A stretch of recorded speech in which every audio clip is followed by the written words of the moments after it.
Have you lost weight only to gain it right back after returning to your routine? Did your diet work for someone else but not you? Rockin' That ID Life helps you understand your genetic makeup to find a lifestyle that fits your needs. Together, you and RockinThatIDLife.com can focus on your health and meet your goals today. That's RockinThatIDLife.com. Center Ice Brewery is a proud sponsor of Let's Go Blues Radio. If you haven't heard, Center Ice Brewery beer is now exclusively available at beer stores around town, so make sure you pick some up on your next milk and eggs run. That's Center Ice Brewery. Please drink responsibly.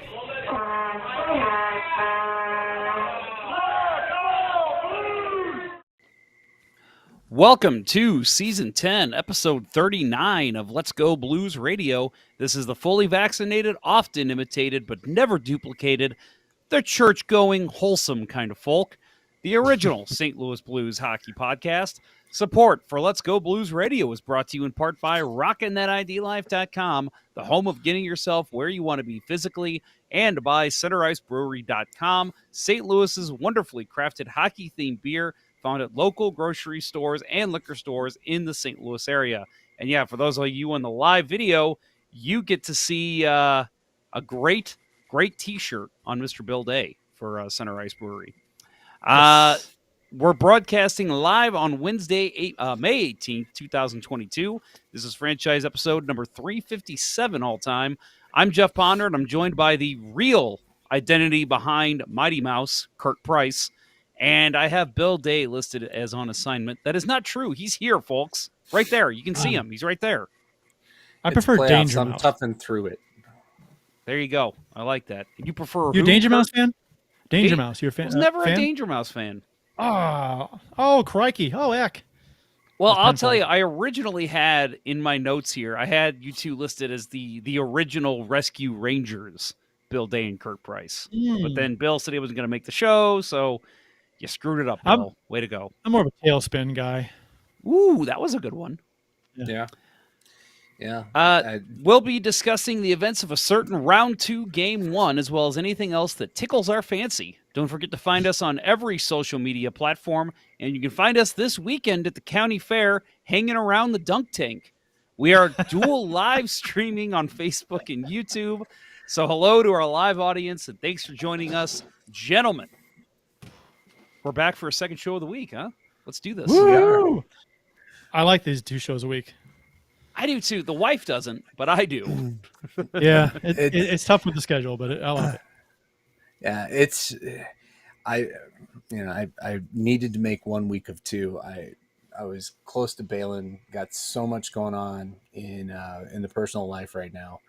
I decided to tough it out despite my 3.5 hours of sleep last night, and I'm gonna tough it out and not be on assignment and be here with y'all tonight. I love you. We love you, Bill. We're here for you. And you're drinking a wonderful beer, hey, I just segued my own segment. Official beers of episode number 357. You can follow each of us on the Untapped app. Kurt's at CPrice12. You can find me at JPonder94. Bill is Billy Blue Note 33. I will lead us off. So out of my wonderful Jameson Blues glass, I am drinking one of my favorite beers in recent time, as I've just discovered this within it's been about a year and a half or so. Kona Big Wave. A delightful beer. Love it. Very, it's an ale. It's a golden ale. So for anybody who is a Busch Light, Bud Light, whatever fan, and you were like, I want to try a new beer, this is the one to try. This is great stuff. They have that on tap at the Bomberito suite that we were in. Yes, they did. That's been my go-to beer on all occasions at Enterprise Center. Now that the Center Ice beer is dried up. Yeah, they've got it at that Schnucks Market now, and then they got it. We come in the side entrance. I can't remember what section that's by, where the band plays. That bar right there, that always has Kona too. So yeah, I pretty much am exclusively drinking Kona when I go to Enterprise Center now. Yep. What about you, Bill? I know what you got, but let's tell the audience. I'm going on the light the lighter shade of pale. That's a thing, right? Yeah. 3-1 Goose Island 312 lemonade shandy. Very very light, crisp summer ale. You know, I know a couple weeks ago you talked about cutting the grass and pounding a beer, and this is the best one to do it with. I did it this weekend, and then we looked at a house, and that was, oh, maybe that was my problem, but And you buy, that the beer that causes you to buy homes. Yes. yes. Don't buy this beer, folks. It will cause you to buy a new house. Yeah, whatever.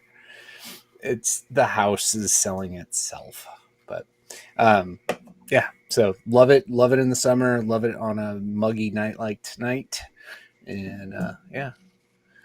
And I saw what Kurt had, so let's let him talk about it. Little strip music, please. Oh my! Bud Light Orange, the good old standby summer beer, which this is probably very good for pounding after a grass cutting. Which I need to cut my grass tomorrow, so that'll be a thing tomorrow. I think we all have some good grass cutting beer tonight.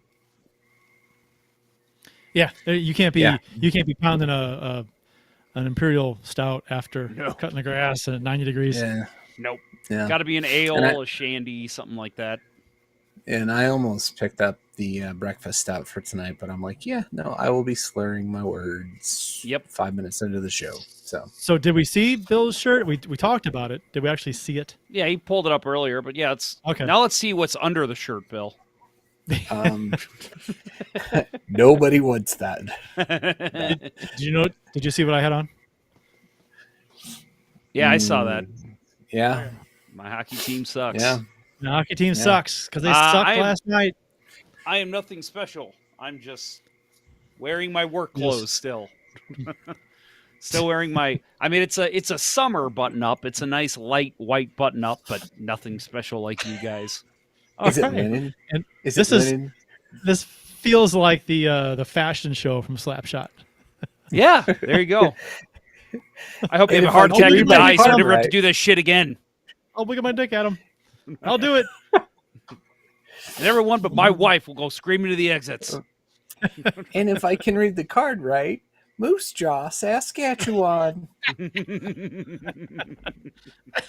That's a great scene. Oh, goodness.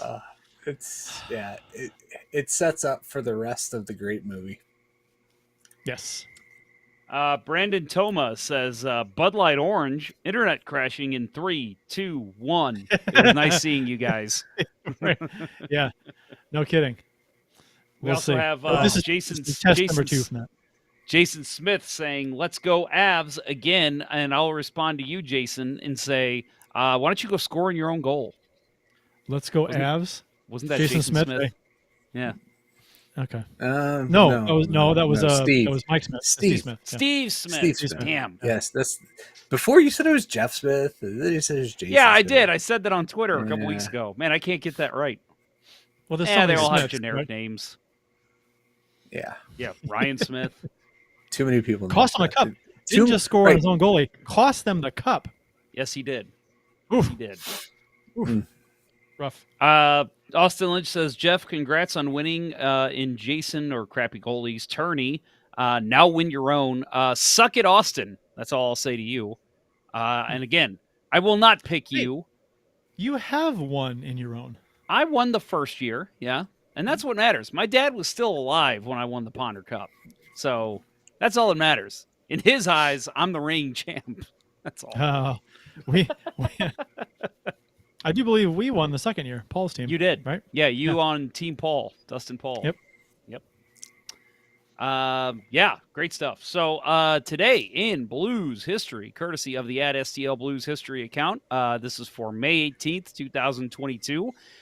May 18th, 1981, Blake Dunlop was awarded the Bill Masterton Trophy, and Red Berenson was awarded the Jack Adams Trophy. So two big winners there for the Blues. We didn't talk about this last show. I'm going to drop it actually here in our third segment. We need to talk about the Masterton of this year. Just reminding you fellas of that. Oh, right. We Yeah. never talked about that. Well, I mean, I think Blues fans are kind of perturbed. Yeah, as well they should be. But I did say I didn't think Tarasenko was going to win it. I thought Carey Price. Even though I don't think it's truly deserving, I think next year would be a great one for Price to win. Yes. But whatever. I think, C'est la vie. yeah, he came back and he played in 5 games. And it's like, I mean, he went through a number of things, right? An injury, and he had the mental health assistance, right? So Mark Bergevin is his GM. Yeah, playing for Dominique Ducharme. I'm not ever trying to discredit what Price went through. He went through a lot, right? But he Next came year back. would be the right year for him. Yes, right. Coming back to play the very end of the season for 5 games. I mean, come on. That's his for next year, right? I agree with that. So May 18th, 1983, the NHL rejected the sale of the St. Louis Blues to Saskatoon. So this is a day that you don't really think about. We all hear the story about Saskatoon and Blues possibly going there. This is a pretty big day in Blues history for us to be able to say that we can point in the calendar and say, this was the day the NHL saved us. Was Ziegler commissioner then? Was that him? Sounds right. I think it was Ziegler. Maybe it was before Ziegler. He was. No, Ziegler, I think, was late 70s until Gil Stein took over right before Bettman. So Ziegler Ziegler. was a much maligned, owner. I'm not owner. He was the league president. They weren't commissioners until Gary Bettman. Right. Okay, well, whatever. I mean, all I heard, because NHL news at that time was few and far between. You read the hockey news, and if you got satellite, you got some Canadian stations to get some good hockey news. But if you didn't have satellite, and you had to scrounge for good hockey news, and the only news that I ever heard from Ziegler as a kid was negative. So, but in this case, him being a part of keeping the Blues in St. Louis and rejecting the sale to Saskatoon. What was the owners, I guess, right? They all voted, but still. He works for the owners. So cheers to Ziegler. Cheers to Ziegler. Post show.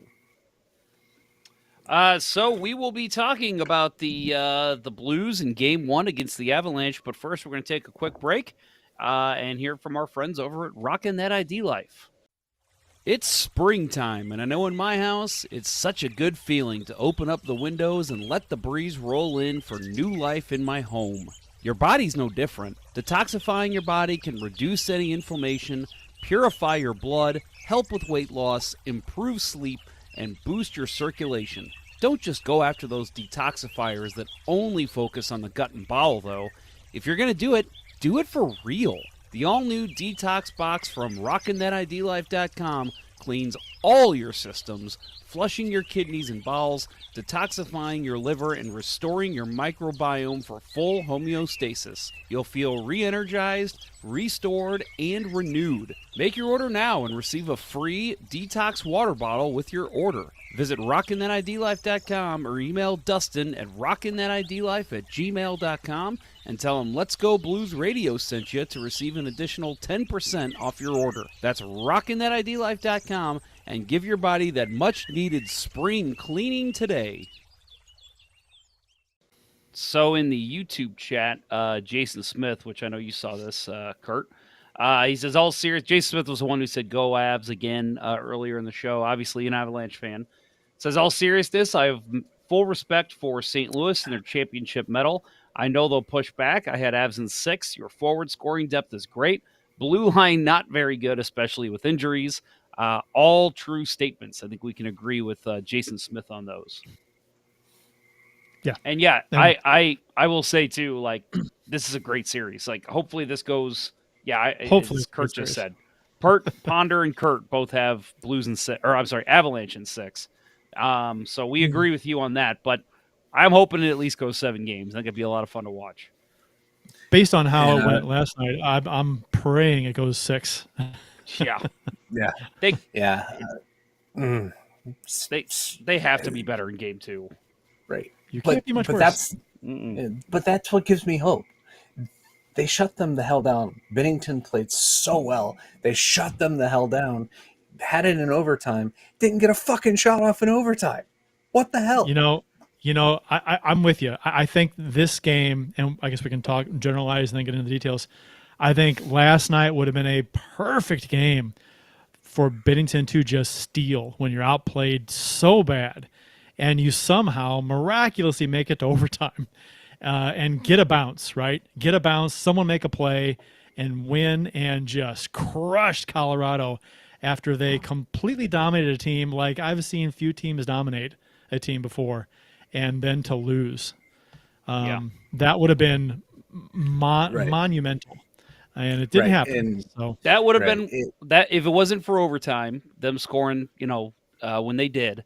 That's one of those games that people say, well, Jordan Bennington can't steal you a game. Bullshit.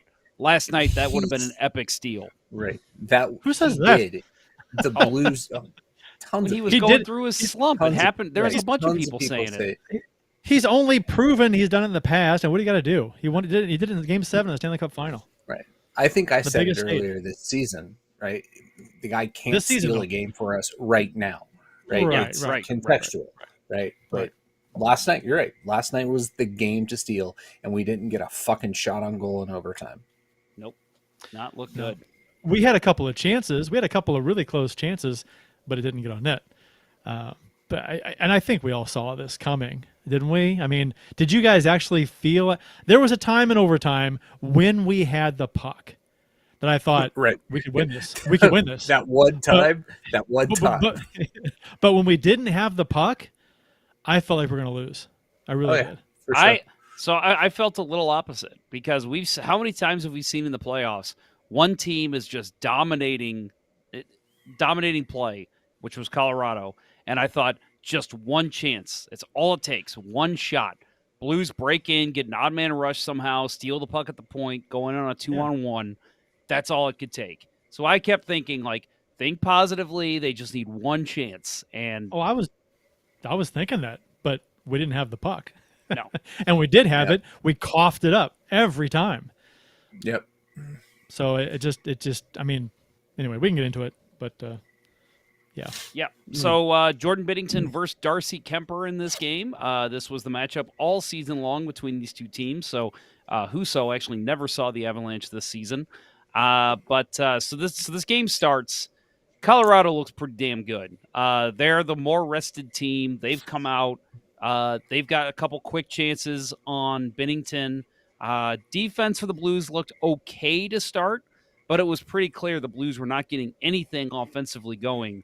But who cares? Because the Blues get the first goal. And this is big because both teams in both their first-round matchups, whoever scored the first goal of the game won the game. So this was huge to get the first goal for the Blues. Ryan O'Reilly scores, put him up 1-0. A strong forecheck by the Blues and a great keep-in by Callie Rosen leads to O'Reilly getting open in front with the puck. He goes to the backhand, lifts it over Kemper's glove. This was O'Reilly's seventh goal in 7 games in the postseason. 7-game goal streak ties the longest in the postseason in Blues history with Phil Roboito at 1972 and Joey Mullen at 1982. So how about that? 1972, 1982, and 2022. It's 5 games, right? Goal scoring streak, not 7, right? I thought it was 7. Am I wrong? Didn't he score in every game? I think he scored in every game. Okay. We didn't get shut out in any of the games in the first series. Well, okay. I mean, maybe I'm barking up the wrong tree, but I could have sworn it was 5. Well, you look her up while we do that. I'll look her up. O'Reilly tied David Perron and Pavel Dimitrov for 10th place in Blues history with his 18th playoff goal, which, I mean, that's pretty good. He's been here 4 years, not really known as a goal scorer, more of a playmaker, but obviously comes up big when you need him to. 5 games. Is it 5 games? He scored, let's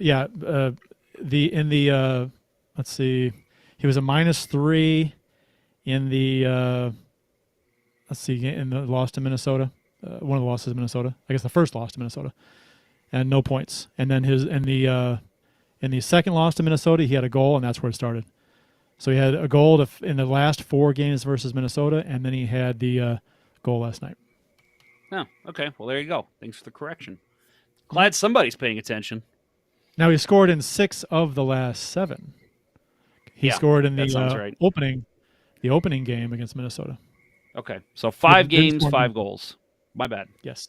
So anyway, so what'd you guys think? This goal here, I mean, obviously, at this point, I think Colorado's dominating, but the Blues get on the board first. Right. And they did something that they didn't do a whole lot of later in the game, and that was have a decent forecheck. Like you said, great pinch by Callie Rosen, and they got a great bounce. Makar kind of flubbed it and bounced, and O'Reilly was able to get behind him with it on his backhand. And with that stick, he's dangerous on the backhand. And that was just popped it. It was a nice, like you said, it was a nice forecheck. And God's gift to defenseman, Cale Makar, coughs it up, turns it over, off O'Reilly, off Shen, bounces back to O'Reilly, who's in behind the defense, and then just cuts it and then just puts it top shelf. Right. Santini was apparently recalled from Springfield today. Did you guys see that? No. Not sure why that is. What do you know? Yeah. Well, they're gonna go. They're gonna go 12-6 probably. 12 forward, 6 defensemen. So I'm not sure why they'd be doing that. He's a defenseman, so why are you pulling him up? I know. That's what I'm saying. They're going 1 less D, so I'm not sure. Yeah. Well, period. Somebody's got to be injured. Yeah, maybe. Or somebody's at least a game time decision, maybe. Yeah. So we'll see. We'll see who's not. We'll see who's not in the morning skate, or who is a no-show in the morning skate. Because if someone's a no-show in the morning skate, that explains why he's being recalled. Mm-hmm. So the first period ends with the Blues up 1-0. 8 shots for Colorado, 7 for St. Louis. So the shots look pretty equal, but I think at this point we'll all agree that Colorado had the better end of the play. And it just was like, okay, well, Blues are up 1-0. Continues this path, looking good for the Blues. But unfortunately, in the second period, the Avs get on the board, and Valeri Nichushkin scores at 3:14 to tie the game at 1.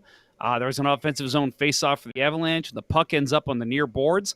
I don't know if you guys noticed this, but Braden Shen goes to the puck and then peels off and lets Mikko Rantanen take the puck because he was covering the point. Well, he's covering the point, but then Parayko goes to cover Rantanen. Right. And Parayko is supposed to take him, and Parayko pins him against the boards, and apparently extremely softly, because Rantanen just peels right off and has the puck still and goes. Yep. I was disappointed at first in Shen, like peeling off, but then he's letting Parayko take him, so we're not leaving guys wide open.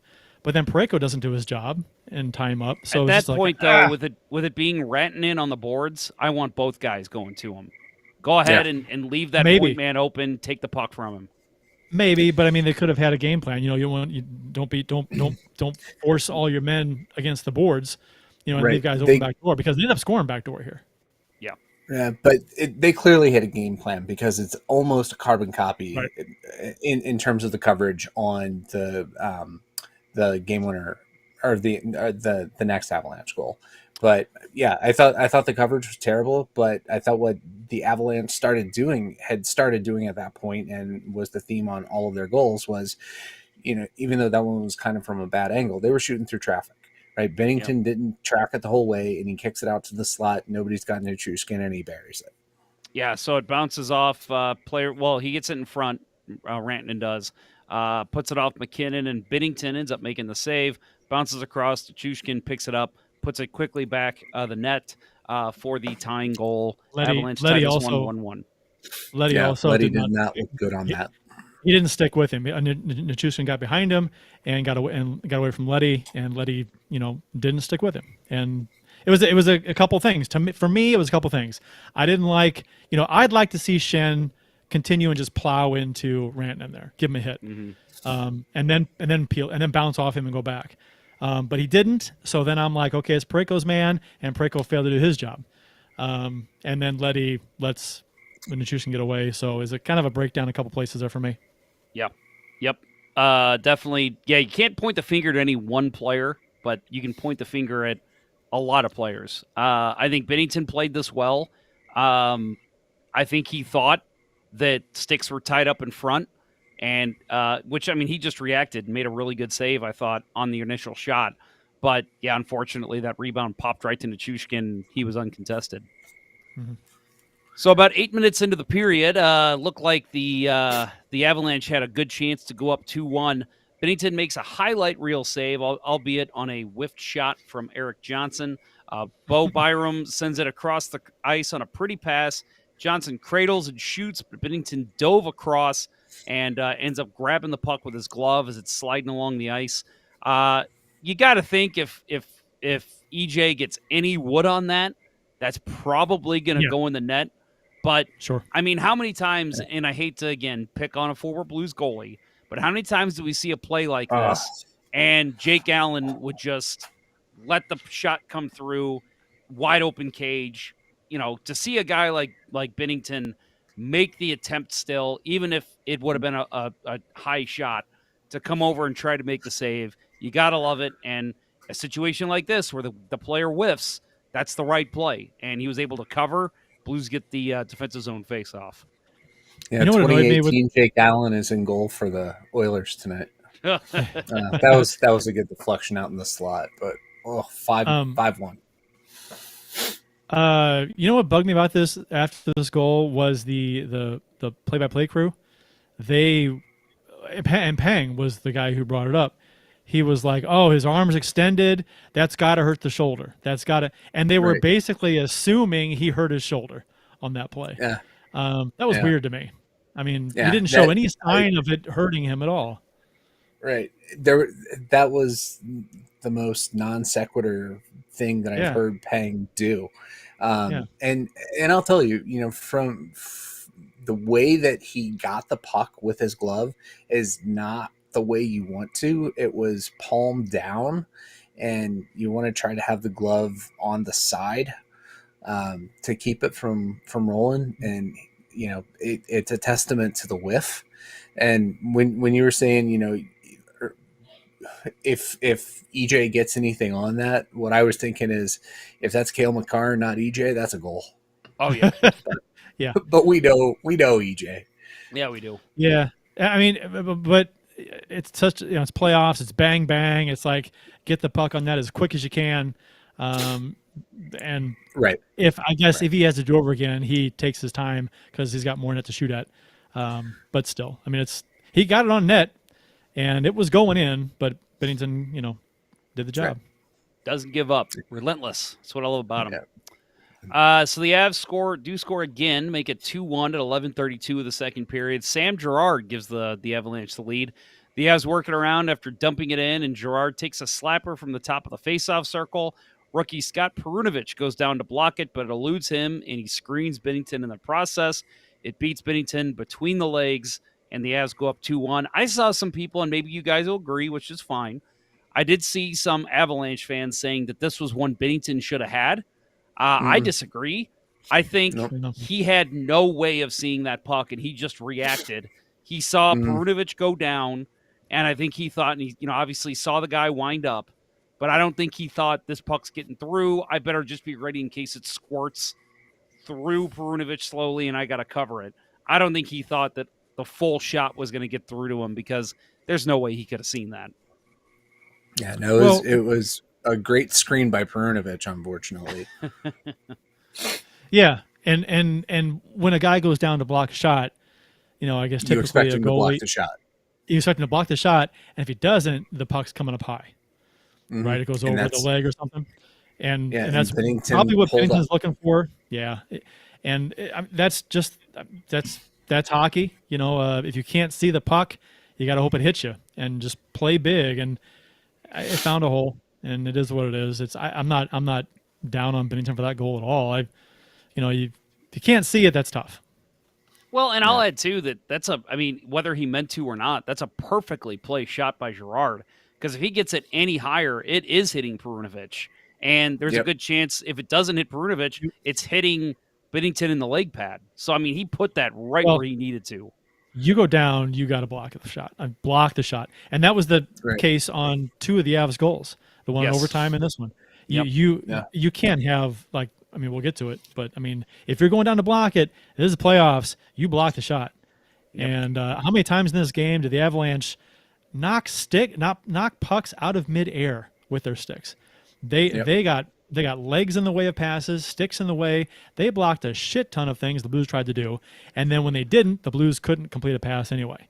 Yeah. So I thought the Avalanche did an excellent job in general of, Blues trying to saucer passes left and right, up the boards or whatever, and they'd throw the stick out, a foot and a half off the ice, knock it out of the air, and disrupt the play. That happened a lot, and that just kills momentum. It kills your transition. It leads to a turnover, and that happened. I don't know. I would say I saw at least 10 times the Blues tried to make a play, saucer pass, knocked out midair. Yep. And I'll say too that we bitch about the way the Blues looked, the fact that there was a lot of plays where they were just missing breakout passes, passes across the crease. Everything was just off. Simple plays. You gotta wonder that if a lot of that comes because they know Colorado's blocking everything. Maybe I need to have my lead pass go a little bit further than usual and hope my guy gets there. But at the same time, you can't let that disrupt your game, and you can't let that completely dictate how you're playing the game. You just need to go out there, play the way you can, make those passes and make Colorado stop those saucer passes in the middle. To me, if you're not stopping those plays, Colorado's in your head, because so many plays from just like 15-foot passes, from the center ice dot up to left wing, a guy breaking, they pass, and it's like 5 feet out of his reach. And they were just flubbing easy plays when Colorado wasn't pressing the puck carrier and wasn't pressing the guy that the pass was intended to get to, and they just missed passes. That happened a lot too. So when you are the saucer passes, they're getting knocked out of midair, and you're not completing simple transition passes, you're fucked, because you against Colorado, you either have to slow them down by putting body on body or have the puck. So they don't, and the Blues did neither in this game, and Colorado just kept coming. Mm-hmm. Yeah. Going back to the goal, I mentioned before how it was kind of a carbon copy on the defensive coverage. Tarasenko was the one on this play that peeled off, had a chance to press when the puck was in the corner, had a chance to press a guy, but Thomas was coming on, and Thomas didn't get there. Tarasenko peeled off, and they just allowed them to move the puck around the perimeter, and gets to Girard. He takes the shot, and Perunovich, gets in the way and doesn't block it. It's, emblematic of the shitty D-zone coverage, right? The lack of pressure. But I also, thought Perunovich is seeing a lot of 5-on-5 play in this game. And so I was wondering, and you brought up with Santini getting called up, was somebody injured, right? Who was out there? I hope it's not to replace Perunovich, because he needs to be in the lineup. Yeah, but I also thought, it kind of makes sense. If there's a game in a series that you want to see if Perunovich gets exposed as a defenseman in the series, it's got to be game one, right? Maybe if you win game one, you can do it in game two, but I think he was out there often. Yeah, which I liked. And I think with Krug out, Perunovich is a no-brainer. You have to play him. I mean, on that power play. Right. And I think you have to have Bertuzzo in there for his shot blocking on the PK. Penalty kill. Yeah. I mean, that penalty kill. So, I mean, who are you going to take out? I mean, Mikkola or Rosen. Rosen, Mikkola, I guess Rosen. Yeah. But Rosen has played very well over the last 3 or 4 games. And Rosen's a puck mover. So, I mean, you can't take that out of the lineup, because, I mean, you can't run and gun with Colorado. I'm Arizona, Carolina, Colorado. But you still need to try at times. You got to have a transition game. Yep. So at the end of the second period, Avalanche leading in shots in that period 19-9. kind of a trend here we see going forward. But a lot of shots in this game. Bennington playing well. Defensive coverage not there. Offensive possession not there for the Blues. And you kind of hope that, because the second period's been their period. But like I saw somebody say on Twitter, this was vintage Blues. This was 2019 Blues because that was by far their weakest period. So not a good look for the Blues here in the second period. No. No. And it was just, and again, not to beat a dead horse, but from where I'm sitting watching the game, they couldn't do anything. I mean, if you looked at the heat map, the zone times, it was just totally skewed. Colorado, and if you looked at the deserve to win meter that they have out there, Colorado was like 85% to 15, something like that, in deserve to win. It was nuts. And I think I said this a couple times on Twitter. The Blues were. I mean, how is this a 2-1 game? They've hit 5 posts, which is interesting to me because you heard some chatter online about how it should be 7-1 because or at least 5-1. Colorado could have a few more goals because of these posts. I'm like, okay, hold on. You can't say it should have been a goal. I mean, they came very close. It's as close as you can get, but no, it's no different than going wide. It is a shot. It's not even a shot on goal. So. I saw a number of that. It's like, oh well, it should be 5 or 6-1. Well, no, they just came really close and missed. This is a good spot for Bill to interject. That was a question that, a question I've always had with particular goalies. Goalies will always say, and I've always joked that it's because they just want to sound awesome. That they play it to where, yeah, if you hit the post, that's fine because I've got the angle. You had nothing to shoot at. That like Kurt just said, that's like going wide. Is that your stance on it, Bill, too? Like, obviously, I know there's going to be exceptions, but when a team is just nailing the post over and over, is that the goalie saying, hey, I've got the angle, go ahead and hit that post? Yeah, well, it's there's obviously going to be luck in it because it hits the post, it can do crazy things, but as a goalie, yeah, every time you hear the post ring behind you, you're like, I had the position well enough. Even on those times where you're 5 feet out of position and they hit a post on an empty net, you claim it. It's what we do. But no, it's, I thought Bennington's positioning, and I thought they were trying to be extra fine. And that's what happens when teams are extra fine. They miss the margins, and that seemed to happen a lot. But you have to give a goalie credit. Either he's in their head or he's playing positionally very well. More than likely, it's a combination of the two. And right now, again, Bennington is by far the best player on this team. Yeah, and also I think the number of posts is a testament to how many chances Colorado had. Yeah, they had so many chances. Right. And the more chances you get, I mean, if you're not scoring, you're probably hitting some more posts. So that's just, they had so many shots and so many attempts on net. Was it over 100 attempts on net? Oh, it was a lot. I think. I can't remember. It was quite a bit. So, yeah. Nathan Toth in the YouTube chat says, I don't understand how a goal post is part of a goal structure, yet still doesn't count as a shot on goal. I think I can explain that, and guys, feel free to tell me I'm wrong. Basically, the You're puck. wrong. Thank you. The puck has to either go in the net or hit the goalie in to be counted as a shot. So it's one or the other. So if you hit 10 posts, that's, and they say, well, they had, 50 shots and, 48 were stopped by the goalie, but there were these 10 that hit the post too. So let's throw that in the goalie save category. That's not how it works. So that's why those don't count. They count as wide shots. Well, the puck wasn't going in. And the goalie did. The key is that the goalie didn't make the save. It hit the post, and it shouldn't count as a shot because it diminishes save percentage, and that's pretty much it. If it hits the post and goes in, if it hits the post and goes in, then it's obviously a shot on goal. That's where you start getting into the into the more advanced stat stuff, right? You're counting shots shot attempts rather than shots on goal, because there are those kinds of, idiosyncrasies Right. about, Can you- that distinction between a shot on goal and a shot off a post. So, Can you?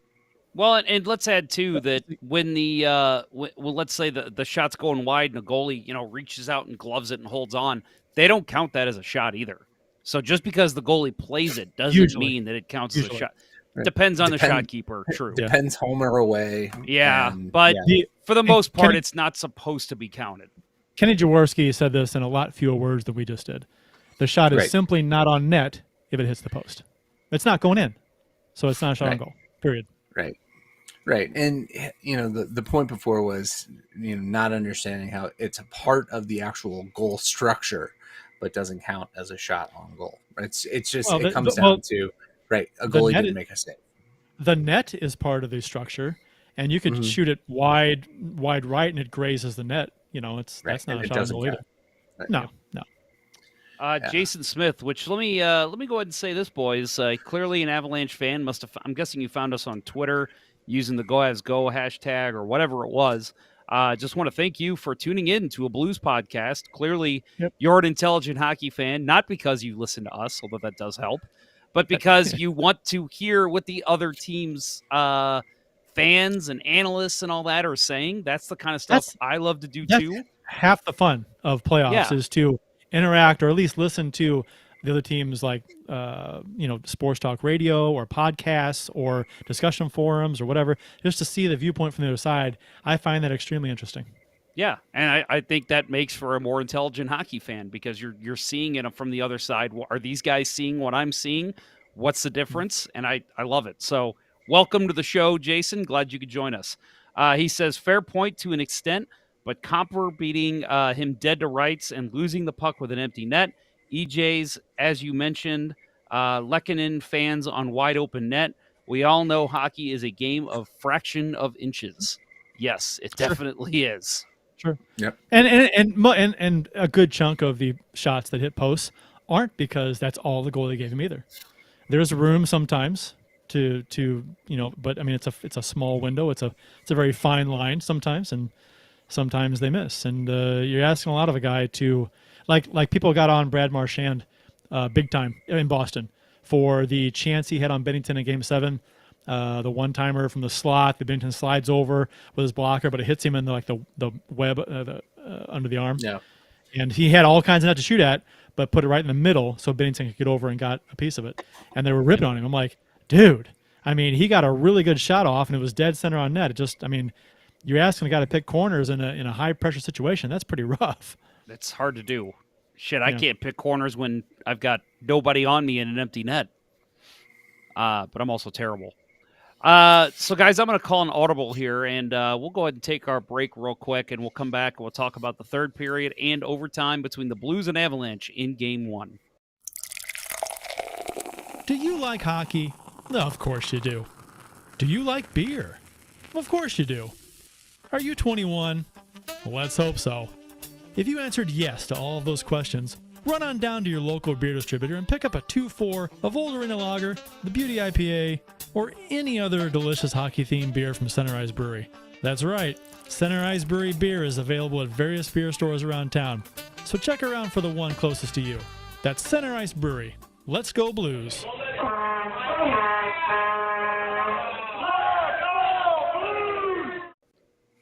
So, third period starts here, and halfway through the third, the Avalanche have a grade A chance again to take the 3-1 lead, but Bennington again comes up huge. Nazem Kadri and Arturi Lehkonen break in with Parayko and Buchnevich rushing back. Kadri takes a shot. 4 names are a mouthful.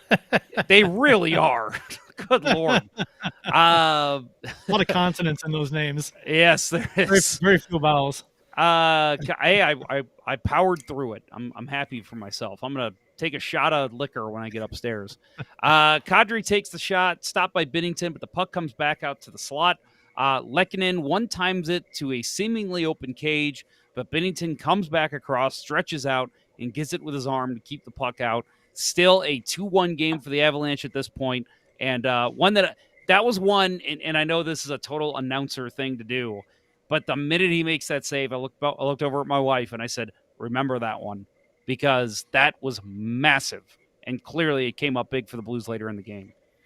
I think we're fortunate too that the shot was partially fanned on, but Right. I mean, there that's was backside pressure too, but yeah. it if you have that yawning of a cage, and the Avs had that twice, right? EJ and that, and I must have missed the comfort chance. I didn't get to see the entire game because of the aforementioned house stuff going on, but if you do that twice in a game, that's got to be frustrating. And like Jason Smith said, it's hockey god, bad bounce stuff going on. Sure, if you hit 6 posts in a game, it's like, come on. Right? One of these has to hit the post and go in. No, I agree with that. The hockey gods. It's just bad luck hockey gods. They're hating on Edmonton right now. Well, Jason Smith actually said, I actually started listening to you guys last year's regular season. That's exactly why I listen to you guys, and while we don't always agree and have our own biases on and balance, you guys are very knowledgeable and fair. Well, that's very appreciative. Thank you very much. Thank you, sir. Yep. Yeah, Zach comment Hyman more, just man. scored the NHL '94 goal.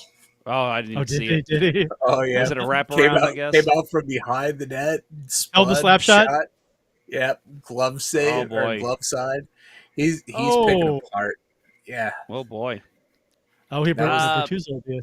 Thank you, Jason. By the way, and comment more often if you listen to the live show, because the insight you're bringing is awesome. So thank you. Let's watch this replay. Behind the net, out the brief intermission, folks. Nobody covers him. Yeah, it's exactly what it was, except it's a wrist shot, not a slap shot. Okay, yeah, That's funny. I'm watching now. Oh my goodness, no. Oh man. Oh. Yep. NHL '94 all the way. Yep. This series is already fun. 10 goals. 10 goals. I thought Calgary was going to run away with this the way they broke out, but man, it's 6-4 end of the second. Yep. Yeah. Edmonton's offense, you never know. Does Calgary still got Marketing in there? Yes. I know I saw Mike Smith got pulled earlier.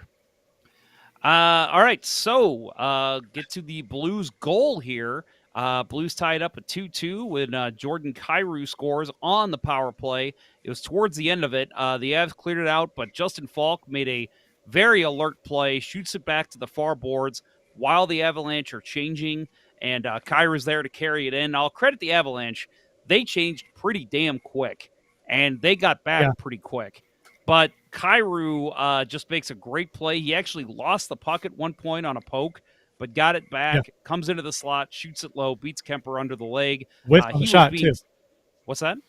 Partially flipped on the shot, too. Yeah, and just a great, I thought, again, a great play by the Avalanche to hustle back. He was swarmed. I think there was 4 of them on him, and he still was able to get that shot off and beat Kemper low. Well, let's talk about the penalty that led to this power play, too. Yeah. What did you guys think of the call, the holding call in the corner? That was on, who was that on? Taves. He wrapped his arms around him. I thought it was, I thought it's probably not going to get called in a game 6 or 7, but I thought it was a penalty. I think it's absolutely a penalty, but I don't think it's a penalty in with less than 5 minutes to go in the game in a playoff game. I don't think that's a penalty. I mean, people are like, oh, if it's a penalty in the first, it should be a penalty in the third. Okay, but I agree. To but me, that wasn't a penalty in the first. That was my point. Was like, you have let everything go to this point, and now you're calling everything. They called 3 penalties at the end of the third period. You didn't call shit all game. Not that it was a dirty game. It wasn't. This had to have been an opportunity just to give the Blues a power play, because Colorado had 2 already in the game. And, if they don't call this here, the Blues may not get a power play the entire game, and then maybe they don't like that look. I don't know. But, I agree, but penalty, I hate that. I do too, but it had to be a case where they're looking for a chance to give the Blues a power play. It had to be. I guess, but yeah, I hate that look. To me, I'd rather just bitch about them not having a power play. Colorado was clean the entire game. I'd prefer that I thought they over. were. I thought they kind of were. They I didn't were. see a whole lot. The only thing I had to complain about was earlier in the third period, Kairu on right wing coming into the zone. There was a dump in, and he was checked, and he kind of went, skates over ass and down. Never had the puck, and I thought that was a clear interference. I could have called that easily. I didn't do it. So I don't have a problem with them calling this because I was kind of irritated that play wasn't called a penalty. So the Blues got one here. But I really, aside from that, I didn't really have any complaints about the officiating. I didn't see a whole lot of stuff they could have called. Yeah, I agree. And that was my gripe was I thought that was a ticky tack penalty to Right. call late in a game that you haven't called any penalties except the one. And So that's how just not a fan. you always see defensemen do that. They put the stick around the side of the front and wrap it around.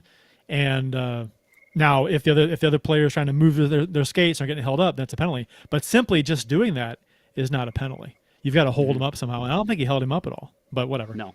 We'll take it. So Brandon Toma, I loved his comment here. Up for a comment of the show because it's funny because I always make fun of Kurt for this. But I do it too when I'm hosting. Quote. Let's watch this. Now that's great podcast content. Yeah, it's so funny because like Kurt every now and then we'll be because we've always got hockey on in the background, and Kurt will say something like, "Oh, did you see this play? Oh, okay, wait." And I'll wait. He'll Well, wait for me to catch up. And I'm like, this is great content for the podcast. But now try, that I'm hosting, I notice I do the same shit because we're sitting I here try watching to the same game. try to explain what we're doing, but yeah, it's hard sometimes. It's hard to get people caught up on what we're actually trying to looking at on the screen. Like something interesting happened, and I want to talk about it, but I don't want to ruin it because you haven't seen it if I'm ahead of you. You know what I mean? So it's kind of weird. Yep. Agree. No, my point back to Brandon was we know how hardcore our fans are of this podcast, and they're gonna Wizard of Oz, Dark Side of the Moon, and sync it up on the third growl of the loot sheet. Start the game, start the podcast, I love it. so they can get the full experience. That's right. So in this game, the last at 1841 of the third period, Braden Shen gets a high sticking penalty. Fairly controversial call in the neutral zone. What were your guys' thoughts on this call? This is the rule book. This is the rule as it's written. NHL Rule 60. Point 2 states that a minor penalty for high sticking is called when the stick of a player makes contact with a player above the height of the shoulders, which most players is around 5 foot or so, 5-ish. And this stick infraction was below the waist, right? Thigh high, something like that. So, I mean, yeah, he got him in the face. He cracked him in the face, but it's not at shoulder height, above shoulder height. So how much you want to read into that rule. Also, you could say that Shen was interfered with, too. That could have been a penalty. Right. And that was my point. That if you're going to call Shen, I can't remember who it was on, but It was Manson. Manson. If you're going to call Shen, you got to call Manson too. Yeah. Yeah, they should have called both. Yeah. Did you see the rules breakdown with Koharski on I did. both of those? He defended He said he said you had to control your stick. Of all time, right? And that's not all what time. it's in. That's not what you just read in the rule book, right? That's not. That's not in the rules. Actually, it's just something that they say. It's right, and it's him like Tocchet. I don't know if you caught it at the very end before Koharski walked off, but Tocchet said, "Hey, props for you sticking by your boys tonight." Yeah, Right? yeah. Nice. That was Tocchet. Tocchet also disagreed with the penalty in the corner, the holding that led to the Blues power play. He didn't like that. I didn't either. And Koharski defended, that play too. So I think he's being honest. I do. I just think he's. I don't know what he's doing. I mean, that's not the way it's written in the rule book. So why are you saying that? I think he truly believes it. I just don't know why. I don't get it. That was the comment that I saw some people, even Blues fans, defending the call, saying, "Well, you got to control your stick at all times." First of all, he did until that happened. He was trying to break away from being interfered with, Right. and he ends up hitting the guy in the face way below the shoulders. Oh, Because my because goodness. it hasn't happened for me yet, whatever this is. So he's trying to break away. He's interfered with, and I'm fine. Again, I'm fine with that call. Oh boy, here we go. Oh Edmonton wow. on the rush, 2-on-1 Yep. score, Yep. right? Yeah. Dry side. Jeez, 6-5. Now 6-5. Love Whew. it. I love this Yep. rivalry. Oh, it's great. What Hopefully an we see some assist by fights too. McDavid right off his junk. So anyway, so I think if you're going to make this call, like your other officials need to come over and say, okay, the other reason that stick flipped out and hit him was because he was being interfered with. You got to call them both. You know, and somewhere you've got 4 officials on the ice, and I know they don't do this, but they should confer and him say, hey, it's late in the game. It's 2-2. This game's heading to overtime. What happened? Did I miss anything? Oh, yeah, that dude was getting interfered with. Throw them both in the box. Okay. Let's be honest here. Problem solved. If we're talking about what you got to call, technically, by the book, Shen was interfered with, and he didn't high stick. I mean, technically. So technically, if we're gonna be, nitpicky here, the Blues should have had a power play here. And how big would that have been? With the Blues power play, Colorado's penalty kill is mediocre. It's middle of the pack, and the Blues power play is deadly, as they showed earlier, just a little bit before this. So, yeah, it would have been. That would have been a ballsy call too to give the Blues 2 power plays at the end of the game. Yeah, I agree. And again, I'm fine with them not. I get that it's a bang hockey play, so I'm fine with him saying I gotta call something, but don't just call one. Like call the reaction. Call both. Yeah, they both. Yeah, maybe his stick was below the waist, but it still got the guy in the face. I gotta call that. Fine, I'm fine with that, but you gotta call them both. You can't just have it be the one. I'm not fine with that because it's not a penalty. I agree, but I mean, that's how it goes. I do understand what you're saying. You see a stick at the face, you want to call it, right? But yeah, Shen was adamant, and Shen was saying it was like a foot off the ice. Well, it wasn't quite that low. Yeah, it was below the waist low. though. It was yeah, low, it was below the waist. Oh, sure, low. it was way low. Yeah. Yep. And he was right. Shen was right, and he destroyed the penalty box camera too. Yeah. I wonder who pays for that. I think the Blues get fined for that. It's probably collateral damage. The cost of doing business. Maybe, I don't know. And they've probably got insurance for it. Kenny Jaworski says the hockey guy called it the right call, but all of you know much more about hockey than me. He says all 4 of you. I don't know if he's talking about Bill's dog, who I think was just on camera, or if he's talking about the hockey guy. The high stick or the hold? Yeah. The high stick. How did he break it down? Because the rule says otherwise. I'm just going by the rule. No, I agree. I'm with you. Yeah. Unless the rule states if you hit a player above his shoulders, but it doesn't say that. It says above shoulder height. Say you read the rule book. It says above shoulder height. It says makes contact with a player above the height of the shoulders. So how do you interpret that? Do you interpret that as wherever the shoulders are? That's where the height is? Or do you interpret it as a normal standing of a player? A player standing, maybe even crouched a bit, but to be down that low, I mean, come on. There's no way that's a penalty. How do you expect if everybody's skating that low, they're going to get hit in the face with a stick 5 times a shift? I mean, I've seen players get high stick before knee level when they're on their hands and knees and not get called. I'm just saying. What about if a player is laying flat on the ice and they get hit in the head? They are at shoulder level. Yeah. Right. Well. Their body's a plank. They're at shoulder level. Shoulder level. There shouldn't be a call for high sticking in those cases. Agree. It depends on how you interpret. It depends how you interpret the definition as far as height of the shoulders. Is it height of the shoulders wherever the shoulders are at? So anything above the shoulders, wherever the shoulders are? Or is it height of the shoulders, where shoulders are normally at? I liked one of the tweets I saw. Somebody said, that's not even a high sticking penalty on Nathan Gerby. I like the hockey guy too. I think he's very matter of fact with his Yeah. stuff. He does a good I'll job. admit I've actually never watched. He's got a whiteboard, and he is very matter of fact. Knows his stuff. Oh, I thought you guys were I'll, talking about Jeff Gordon of the Post Dispatch. Oh no no yeah, no no the no! self-proclaimed hockey guy. Yeah, I that could always tell that some. always I sat that next always to him for a year. I could tell some stories, always made me but cringe. With don't want to that do that. hockey guy. Yeah. You are not the hockey Yeah. guy. Well, Mm, so mm, going mm. into OT here, fellas, Josh Manson scores for the Game 1 win, goes through a maze of players in front of Bennington. Robert Thomas and Pavel Buchnevich both were out to block it, but the puck eludes them as Manson slaps it from the point. Bennington made a number of great saves during the sequence right before this, but he gets beat on a shot that he clearly could not see.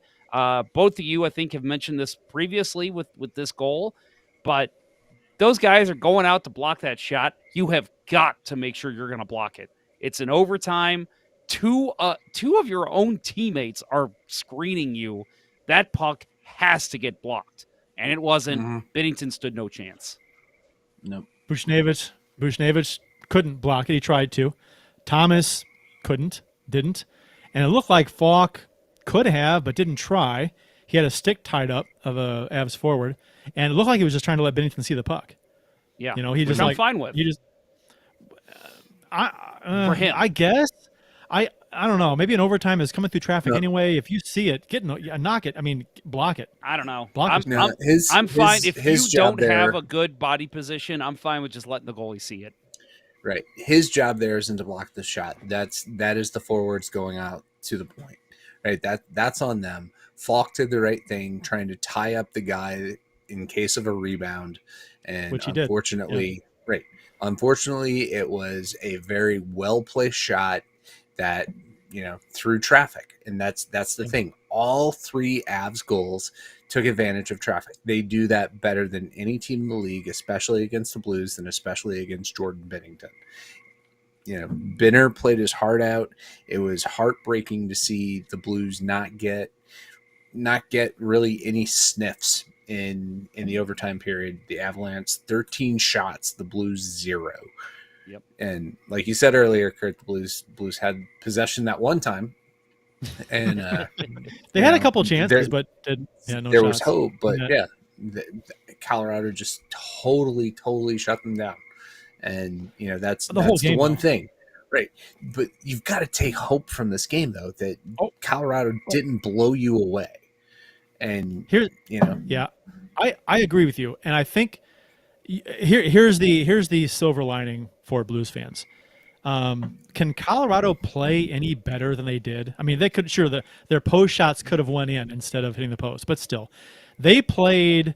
I don't know if you can play any better than they played. They played a really good game, and they had 2 goals, and it went to overtime. The Blues you could say they got lucky with some posts, or that's all that Bennington gave them on a couple shots, whatever. However you want to say it, they didn't go in.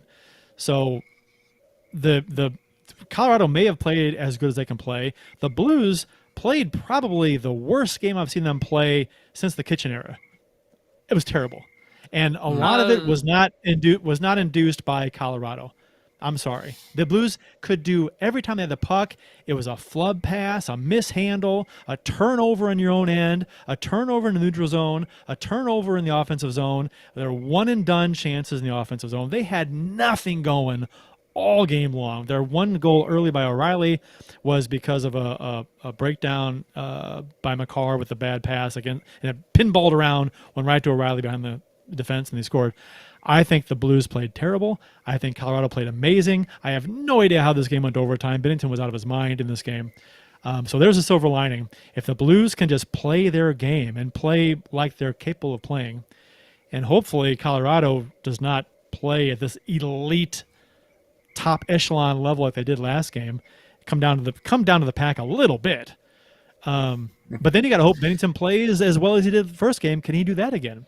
Because that's you can't. That's my do that worry. every Not game. saying that the Bennington can't, but just saying basically You can't if have the to. Blues step their game up, like you say, and even Colorado steps down a tad bit, you still need Bennington to come up with 40, 45 saves. Right. And can he do that again? I mean, that was a tough game, and he played great. And there's no reason to think he couldn't do it again, because he's done it in the past. But you can't expect your goalie to do that. Yeah. Jeff, if you look up right now, you'll see Steve Smith bank the puck off Grant Fuhr. I literally exact moment. I mean, that was perfect. Are you watching me? Do you have a camera on me right now? Yes. You are delayed by 8 seconds or so, something like that. No, it's a good 15. I'll say I'm good So, 15, 20 behind you. So coming into the series, I was like, the Blues have to play really good hockey, and they need really good goaltending. They didn't get really good hockey from the Blues. They saw what appears to be, I think, maybe Colorado's best, and they. You can't ask Binnington to keep doing this or expect him to. If he does, fantastic. If Binnington plays this way the entire series, like he did the first game, the Blues can't play this bad, right? I mean, every game? No. I mean, we said that last year too, but they did. So they have to play better. If they don't play better, it's over anyway. Yeah. Yeah. Well, how about that? Go ahead. I was just going to say, I think we'll probably see some lines shaken up. I don't think that you'll see Thomas and Tarasenko and Buchnevich together. I think that's going to get broken up. It's going to be the Russians, right? It's Barbashev's going to be in there, and Thomas is going to go with Kyrou, and probably Saad on that line, and Shen will go back to the top line with O'Reilly and Perron. But they awful. They couldn't execute anything. You were hoping that Perron, would step up early, and he was involved with the O'Reilly goal, but you were hoping that Perron would show that he was the difference in the Blues' abysmal play last year to this year. But Colorado just brought it. And I disagree with what you said about Colorado being at their absolute best, because they weren't clinical. They didn't finish those wide empty nets. Well, they had all the chances, right? Right. That's what I'm saying about the post. We got enough breaks to win that game last night, and we couldn't do shit. We did well. I mean, obviously, we got enough breaks because it went to overtime. We got plenty of bounces. Well, it's weird to say that because we couldn't. We turned the puck over so much. But we did get bounces with the posts, and we got a couple of bounces when EJ whiffed on his shot, and then Binnington's miraculous save sliding across with the blocker, or the trapper. That was a miraculous save too. That was whiffed on too. So got some bounces there. They got a lot of bounces, and just they didn't get they got one too few, I guess. Yeah. Who played well for the Blues? What, Binnington, O'Reilly? I say Toropchenko played a good game. Oh yeah, he played good. Maybe Falk. I thought Falk. Yeah, I was going to say Falk had a good game. Other than that, everybody else was either pedestrian or non-existent. Like that was Shen's worst game of the 7 so far. That's what I said. He was on Twitter. I had never seen. This is the worst game I've ever seen Shen play. He was invisible, except for getting a high stick in the guy. Yeah. You need more out of him because he was so big in that Minnesota series. Yeah, he was very big in that series. Yeah, I don't know. With the exception of the one goal, I thought Parayko was okay. Defensively, he played okay. He had a couple gaffes, but I don't know. The turnover, that just, oh my God, the pass Parayko? Right onto the pass in the neutral zone, and he just gave the breakaway. That's right. I forget who it was that shot it wide. Yep. But I take it back. It was a Parayko level gaff. I think that was JT. Parayko made the. Yeah, maybe that's so. I did see that play. He whiffed on a pass and led to a breakaway in this game. Yeah, and they shot wide. Parayko. Yeah, that's what he's talking about. Okay. I thought you were saying Parayko. I think it was somebody else. Okay. No. I think it was J.K. Comfer, but I could be wrong on that. Yeah, yes, that was the one. That was the one that Jason referenced earlier that I said I must have missed. Gotcha. My tired brain. The Avalanche are now 5-0 this postseason. Colorado has defeated St. Louis in 8 consecutive playoff games, including a 4-game sweep last season. The Blues have scored at least one power play goal in all 7 playoff games. They are 9 for 27, which is a 33.3%. First time for both clubs this postseason, as I kind of mentioned earlier, that the team that scored first did not win the game. Jordan Binnington, 51 saves on 54 shots. And I do want to mention, I didn't mention this at the end of the third, 14-9 were shots for Colorado in the third period, then 13-0 for Ottawa. So Binnington, 51 for 54. Or Darcy Colorado. Kemper. Colorado. I'm sorry, what did I say? Wait, Ottawa. you said Ottawa. Ottawa? What the hell? Wait. How did the Senators make the playoffs? Ottawa. Yeah, Man, it's I like, don't know where that what? came from. They're not even It's no Steve, relevant. It's no Steve Bushnevich, but it's No, it's pretty fun. but There Kemper was- also there was- 23 for 25. Yeah, and there was one point where the broadcast crew pointed out that the shots were Colorado had 49 shots and the Blues had 49 shot attempts. Yes. Yeah. So pretty bad. Kemper, and talk about Kemper, I thought he made some big saves in this game too. I mean, the Blues right. didn't have a ton of chances, but there was one elbow shoulder save that he made. That was fantastic. It was O'Reilly, I think. Yep, it was. Great, it was going in, and that was a great chance. Great pass by and he made a Shen fantastic from behind the net. Yeah.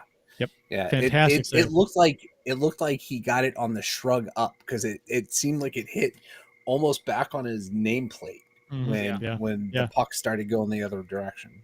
Crazy. Yeah, that was come on. Yeah, that was because a very close you're one. getting so few chances, and then the one chance you do get, you get stoned on a great save. It's like, come on. Yep. So talking about this game, we want to talk about an athletic writer. No, not our friend Jeremy Rutherford. Dom, I'm just going to call him Lecision. I don't think that's correct. Yep, that's it. That is it? So it's pronounced Lecision. like Curtis Lecision? Yeah. Huh. Why not? I did not know that. Spelled much differently, though. This is a guy who I have actually really enjoyed over the years. I usually enjoy reading his models, seeing his analytical work. But I'll admit, man, lately, I want to punch the dude in the face. Line him up with Philip Grubauer and He's being an asshole. Jordan Greenway. Line him up with those guys because I'm getting a little annoyed with him. So a couple tweets he had last game. This is his tweet. Whispers, this matchup doesn't look very different from last year. Hides. And then he responds, okay, there is one difference, and that is Jordan Binnington has decided not to suck this time. What are you fucking watching, Dom? That it could not. I was shocked to see other Blues fans were agreeing with him. I know. I was like, where were you guys last year? What are you watching? That was some of the best goaltending I've seen from him. Okay, so we know Blues fans' history with goaltending analysis. It fucking sucks. The vast majority of people on social media anyway seem to get it wrong all the time. Binnington was going very before good. that. You've mentioned with the post game show, calling the post game open line, whatever that was called, back in those days. Yeah, Sports Open Line. Yeah, Sports Open Line. Yeah, Blues fans have always gotten goaltending wrong. And it's like Blues management. If you just look at the box scores, I mean, that's not you can't do that. And obviously, Dom's not a stupid guy, and you can't watch all the games. So his models and his opinions, they rely heavily on advanced stats. And we, being Blues fans, we watched, and all Blues fans should know this. And it was written about in game time about how good Binnington was, gave him a chance in every game to either win a game or come back in a game. He was there. He kept it close. But he's referring to Binnington as sucking last year. I mean, what? Tell me you didn't watch last year's playoffs without telling me you didn't watch them, because he didn't. Where's the advanced stats for, how many goals did he give up on a forced shot? Right. He made save after save and would get beat because the Blues defense wouldn't clear anybody out. Right. Yep. It was just the tail. And he wasn't shooting them out into the slot either. He was kicking them to the corner, but the Avalanche were always first there to get it and send it right back in front. I mean, he did everything he could in that series. It was a constant theme that last year after almost every game. Maybe one game he didn't play as well as the others, but as a whole, he played very well. And it was a constant theme to say, Binnington was the only guy that showed up in this series. Yep. to play. Yep. Everybody else I was think a it big was, disappointment. if memory serves, I think it was game 3 that it was like he could have done better in this game, but Yeah. the rest of the time, both games in Yeah. Colorado, he was stood on his head and just was a victim of bad D zone coverage. Blues got outplayed, You know, beaten to every puck, like you said. Yeah. and here's the thing: you can throw out all these advanced stats that say, oh well, advanced stats say this, advanced stats say that. I love advanced stats, but it's never going to trump my eye test when you watch the games. I mean, I've heard people complain before that there's not really a good advanced statistic to properly rate defensemen. Defensemen kind of are hard to analyze. That's why you have to actually watch the fucking games. And goaltending, to some degree, I think that's the case. There's a lot of advanced stats today, from shots from high danger scoring chances and whatnot, and they can break that down. But then again, that's subjective too. What's a high danger scoring chance? Might be different areas for some goalies as opposed to others. But yeah, you got to watch the games. And anybody who says that Bennington did not play very well in the playoffs last season either doesn't understand goaltending or how to analyze it, or just didn't watch the games. And they're going by the box scores. We've got Wade Summers, DC, in the YouTube chat, says, Avs fan here, enjoying the show also. Thanks, guys. Thank you for tuning in, Wade. Been a good series for you so far, for you and your fandom. Hopefully we can match that next game, and next show we can be talking about a split series or maybe even a Blues 2-1 series lead. We'll see. But Ken Morris says Blues will have to adjust to the thin air due to elevation in Denver. Tomorrow the Blues will win. So he is making the claim now, Ken Morris. I like it. What did he say? Ken Morris says tomorrow the Blues will win. Okay. Yeah. So make the adjustment to the elevation. I'm surprised that was the first time that came up, because that's every team's excuse when they drop a game in Colorado. Yeah, right. Yeah, and with skating with the 11-7, we kind of asked that question last show. How is that going to affect the Blues? I don't know if it really did, but I mean, clearly they were not the same team we saw against Minnesota. So hopefully they make the adjustment. They're a little more used to the air, and maybe we see a better coming out party for tomorrow's game.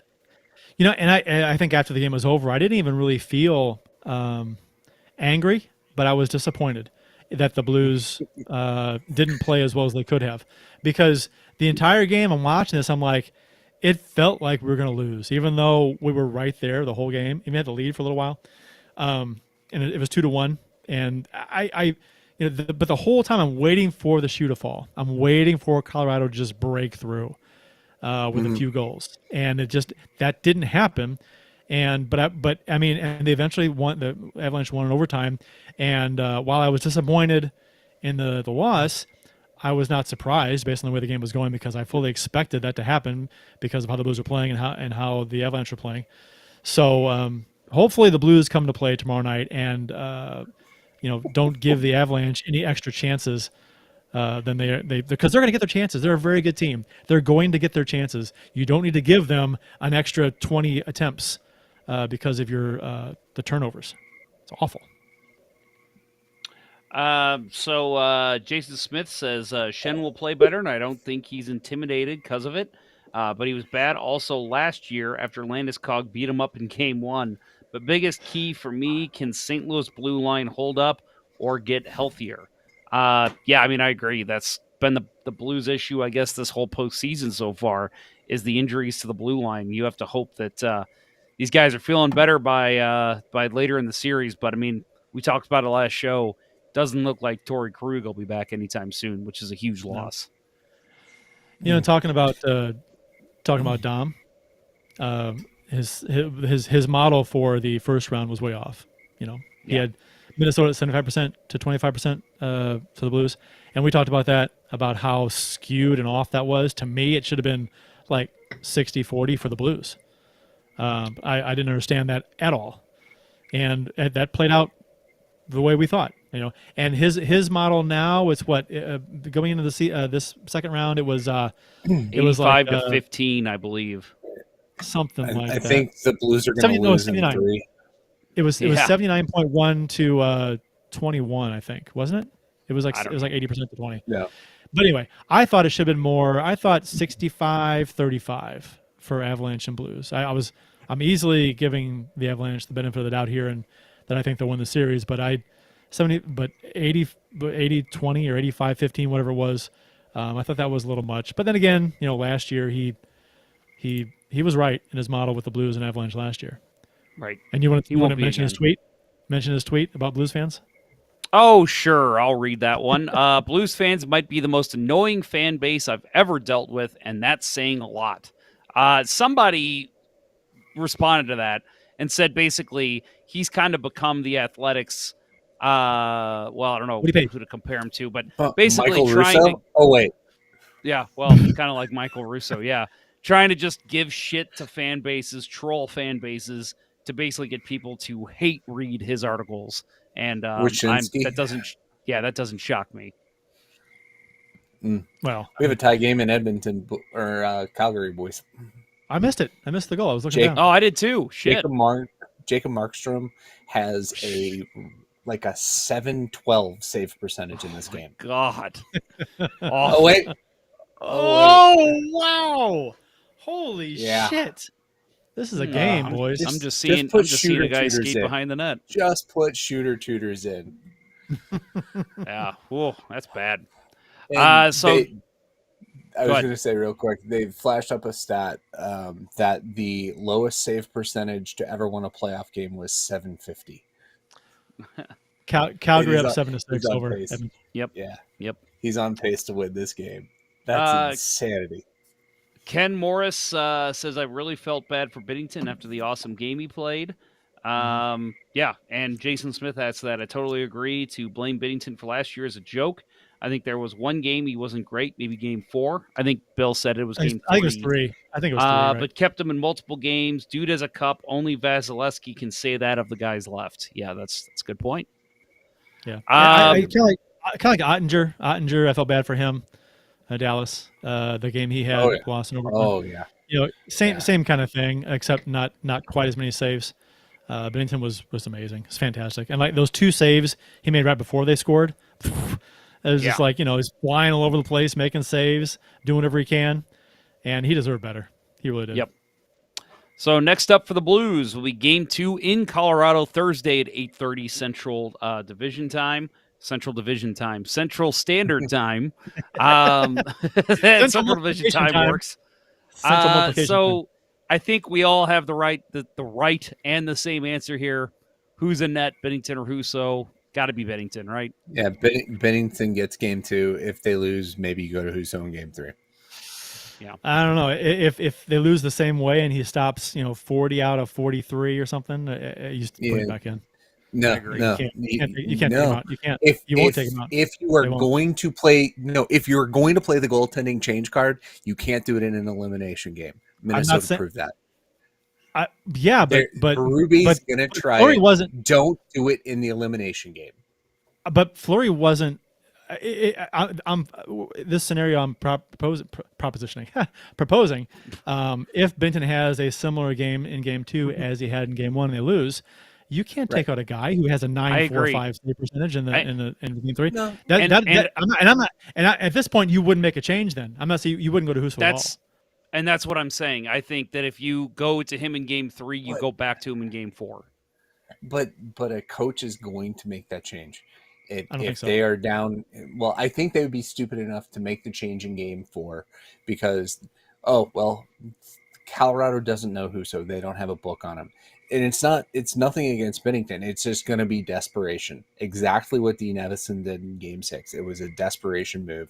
Coaches get stupid when it comes to that stuff. That's what I worry about. If there's, and I guess my point here is if there's any argument that Husso should get a shot in this series, it's got to be game 3 and not game 4, unless Binnington gets it. I think, guys, we are arguing semantics here because I don't think we need to worry about that because we're going to see a Blues victory tomorrow night. If Binnington has a game, if Binnington has an 8.5 save percentage game, in game 2, or allows a couple of softies in game 2, then that's a different story. But I think if he's playing really well, I think you're trying to fix something that's not broken. I think I do something else. And I understand different goalie shake up the team. But holy shit, they need to do something. But hopefully it's not in net. Hopefully Bennington is the stable force, and we can focus on something else. Yeah, let's hope. So real quick, around the league, folks, we got a couple different battles. We got the Battle of Florida, the Battle of Alberta, and the Battle of the East Coast. I don't really know what to call that one. Tampa and Florida. Tampa took game 1. Looks like Braden Point will be out for game 2. That will be on tomorrow night before the Blues game. And Battle of Alberta going on right now. You've heard us talk about it plenty. And in the Battle of the East Coast, as I'll call it, Carolina took game 1 in overtime tonight. So any commentary on any of the other 3 series going on right now, fellas? The New York and Carolina. Did you guys see the overtime game today? Yeah, I watched it. No. Yeah. What was Lindgren doing? It deflects. It looked like he was trying to knock the puck down with his stick. He was, and he deflected I think. right by Shesterkin. I'm like, Yeah. what are you doing? Terrible. You don't try and block that shot with your stick. No, never. Let alone in overtime. His brother's going to kick the shit out of him. Get out of the way. It might have even been going wide. Maybe. Yeah, I don't know what he was doing. Shesterkin had a beat on it. He had his blocker out there, and he tipped it right under his blocker. I was like, what? Get your stick out of the fucking way. Edmonton, Battle of Alberta talk here. Edmonton 5-on-3. Oh, no. 4-on-3. They didn't put Kane in the box. Oh, boy. Oh, boy. Oh, oh my God. Whew, so we are we'll be seeing plenty of hockey here, folks. And, it sucks after the first round. First round is just such a cocaine overload of hockey that, like, you turn off the Blues game at intermission and you can just turn on another game. And it's just nonstop hockey every night. Yeah, and then you get to the second round, which is still great because you get 2 games a night, but you're not able to flip over at intermission to watch another game. I noticed that last night. I'm like, oh, let's turn on another game. I'm like, damn it, I can't. Like, I missed that already. It's a blast because you're like, okay, our game is about over, and Pittsburgh's in double overtime, so I'll turn that game on in a sec. Yep. Well, we'll see some of that, I'm sure. But yeah, right now that's not the case with only 2 games on tonight. In the battle for Alberta, Calgary's up 7-6 with 14:37 on my clock. Yep, I'm at 14:49 to go in the third, and Edmonton is on the power play. So one last thing we'll talk about today, guys. I've got the graphic in our outline here that I noticed, but the Arizona Coyotes are back in the news. They will not be allowed to have their logo at center ice at their new arena. Right. What the fuck? It's because NCAA regulations. Yep. There can't be advertising on the boards. Is that I believe the clown show continues. I do believe they get some kind of revenue from the center ice logo or something. But either way, whatever, they can't use their logo at center ice, and it's just like, it's crazy. It's not a good look for the NHL. It's kind of absurd, but whatever. It's just one more kind of like laughing tidbit for the Coyotes. Just move them. Come on. It will be so interesting to watch home games there next year. So interesting. But yeah, I'm with you. I am all about battling to keep teams where they are. I feel like you build a fan base, you got to follow through with it. But man, at this point with Arizona, I'm sorry, Arizona fans, it's time. I've had your back for a long time, but with this shit going on, this is not a good look for the NHL. It's not managed well at all. It looks bad, and I think it's time for the NHL to move on. Have you guys seen the ticket prices for the Coyotes next season in the small arena? Oh, my God. Awful. So 20 game partial season ticket plans that run almost $9,000 for the glass seats and $2,200 for the cheapest tickets. They're not selling. Crazy.